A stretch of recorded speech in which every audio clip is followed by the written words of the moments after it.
मंत्री धनंजय मुंडेंच्या राजीनाम्याच्या माहितीवरून विधानसभेत विरोधक चांगलेच आक्रमक झाले होते। धनंजय मुंडेंचा राजीनामा झाला की नाही असा सवाल आमदार जयंत पाटलांनी सरकारला विचारलाय। मुंडेंच्या राजीनाम्याची माहिती सभागृहाला का दिली नाही असं देखील त्यांनी विचारलंय। या मुद्द्यावरून विरोधकांनी सभात्याग देखील केला। दरम्यान सभागृह संपण्याआधीच निवेदन देणार असं उपमुख्यमंत्री अजित पवारांनी जाहीर केलं।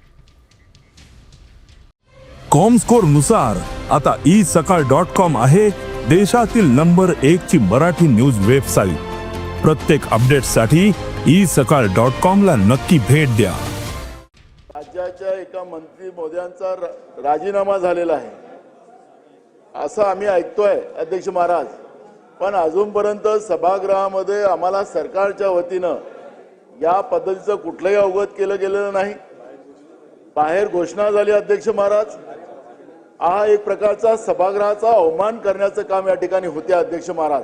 धनंजय मुंडे यांचा राजीनामा झालाय का हे आम्हाला सभागृहात अवगत केलं पाहिजे, ही मागणी आमची आहे अध्यक्ष महाराज। मंत्रिमंडळातील सदस्यांचा राजीनामा झाला हा बाहेर जाहीर करण्यात आला, ज्याची माहिती सभागृहात देण्याची आवश्यकता आहे ती अद्यापपर्यंत दिली नाही। मुख्यमंत्री बाहेर प्रेसच्या समोर जातात आणि सांगतात की त्यांचा राजीनामा झालाय, ज्याची माहिती आणि त्यांना आम्ही तो राजीनामा स्वीकारलाय व त्यांना पदमुक्त केलेला आहे असं जे वाक्य आहे याचा अर्थ ते इथं सांगायला पाहिजे होतं, त्यामुळे सभागृहाचा अवमान होतो। तर त्या संदर्भात आपण आदेश दिले त्या प्रकारे आजचं सभागृहाचं कामकाज संपायच्या आत निवेदन त्या ठिकाणी केलं जाईल।